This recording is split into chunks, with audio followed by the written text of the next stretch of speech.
ओम नमः शिवाय। जय माता दी। दोस्तों, आप सभी का रिलीजियस मार्ग चैनल पर स्वागत है। दोस्तों, हिंदू धर्म में देवी देवताओं की पूजा पाठ का बहुत विशेष ही महत्व है और देवी देवता या इष्ट देव की पूजा विधि विधान से करना बहुत ही ज़रूरी भी होता है। और ऐसा माना जाता है कि विधि विधान से की गई पूजा का फल पूर्ण ज़रूर मनुष्य को मिलता है। इसलिए हिंदू धर्म में भगवान की पूजा विधि विधान से की जाती है। कुछ लोग भगवान की पूजा आरती करके ही निपटा देते हैं, लेकिन ऐसा करने पर आपको पूजा का पूर्ण फल नहीं मिलता है। पूजा करने के बाद भगवान को भोग लगाना भी अति आवश्यक होता है और भोग भी विधि विधान से विधि सहित लगाने का आपको पूर्ण फल तभी मिलता है जब आप विधि से पूर्वक लगाते हैं भोग। लेकिन कुछ लोगों को भोग लगाने की विधि का पता नहीं होता है और ऐसे में अपनी मर्जी से भगवान को भोग लगा देते हैं। अगर आपको भी भोग लगाने की विधि का पता नहीं है तो मैं इस वीडियो में जानकारी जो दे रही हूँ मैं, वह ज़रूर पूरी सुनिए। तो दोस्तों, भोग लगाने की संपूर्ण विधि जो है बहुत ही वैसे ईज़ी होती है। सबसे पहले तो यह ध्यान रखना है कि जो वस्तु हम ग्रहण करने वाले हैं, जो चीज़ हम अपने लिए स्वयं के लिए बना रहे हैं, जो हम खाने वाले हैं, उसी वस्तु का भोजन भगवान को आपको लगाना चाहिए। शास्त्रों के अनुसार प्याज और लहसुन से बने हुए व्यंजन का भोग कभी भी नहीं लगाना चाहिए और भगवान का भोग शुद्ध तथा सात्विक होना ज़रूरी होता है। आप सात्विक भोजन ही भगवान को भोग लगाइए और तामसिक भोजन का भोग भगवान को कभी भी नहीं अर्पित करना चाहिए। आप सात्विक चीज़ों का भोग लगा सकते हैं, जैसे कि खीर हो गई, लड्डू हो गए या कोई बर्फ़ी या कोई भी मिठाई हो गई या सब्ज़ी हो गई। आप घर में जो दाल चावल बना रहे हैं वह हो गया या पूड़ी हो गई, मटर गुड़, कोई भी सब्ज़ी जो सात्विक तरीके से शुद्ध तरीके से बनाई गई हो, वह आपको भगवान को अर्पित करनी चाहिए। इसके अलावा आप फल फ्रूट आदि का भी भोग लगा सकते हैं।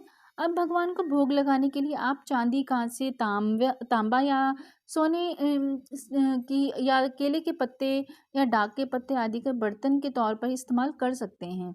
और जब भी आप भोग लगाएं भगवान की प्रतिमा की दाईं तरफ भोजन को रखना चाहिए। दाईं मतलब कि राइट साइड पे भोजन को रखना चाहिए और साथ ही शुद्ध जल का एक पात्र भरकर भी रखना चाहिए। इसके बाद शुद्ध जल अपने हाथ में लेकर भगवान के सामने ज़मीन पर गिराकर जल का छिड़काव करें। अब इस गोलाकार में भगवान की प्रतिमा की दाईं तरफ भोजन की थाली को रख देना चाहिए। देखिए, हमने भोजन इसके पश्चात आपने जो जल होता है ज़मीन पर ज़रूर छिड़काव करना चाहिए। इसके पश्चात भोजन तथा जल में अगर तुलसी दल आप डालते हैं, क्योंकि विष्णु भगवान और कान्हा जी की पूजा में हम जो भी भोजन अर्पित करते हैं बिना तुलसी के पत्ते के भोजन वह ग्रहण नहीं करते हैं, भोग स्वीकार नहीं करते हैं। इसलिए अगर हम विष्णु जी या कान्हा जी की पूजा अर्चना कर रहे हैं, उन्हें भोग लगवा रहे हैं, तो तुलसी जी के पत्ते भोग में ज़रूर लगाने के लिए रखनी चाहिए। अब भोजन से भरी हुई थाली को अपने हाथ में उठाकर भगवान को भोग लगाने के लिए आपने प्रार्थना करनी होती है। आपने उस थाली को, कोई भी कटोरी हो चाहे प्लेट हो, भोजन अगर आप लेकर आए हैं, आपने प्रार्थना करनी होती है कि भगवान भोग लगाइए। और भोग अंगूठा और उँगली को मिलाकर भोजन को ही आप अगर हाथ से तोड़ कर दे रहे हैं, खिला रहे हैं, भोग लगवा रहे हैं, तो आपने अंगूठा और उँगली जो होती है उससे मिलाकर ही भोजन को छुआकर भगवान के मुख के आगे ले जाना चाहिए। इस प्रकार से आपने भोग लगाना चाहिए और इसके पश्चात भगवान को जल ज़रूर अर्पित करें और भगवान को मनोकामना पूर्ति की आपने प्रार्थना करनी होती है। इस प्रकार से आप भगवान को भोग लगा सकते हैं दोस्तों। बहुत ही सरल विधि है। और भगवान को भोग वैसे लगाया क्यों जाता है? क्यों लगाया जाता है? कई लोगों ने मुझसे ये प्रश्न भी किया है।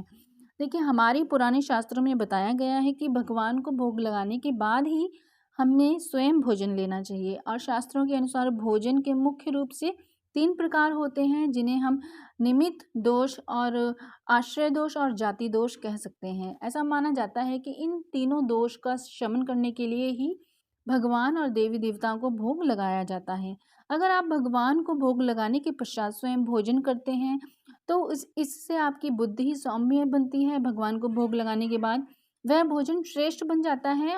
यह भोजन करने से आपके विचार और मन भी शुद्ध हो जाते हैं।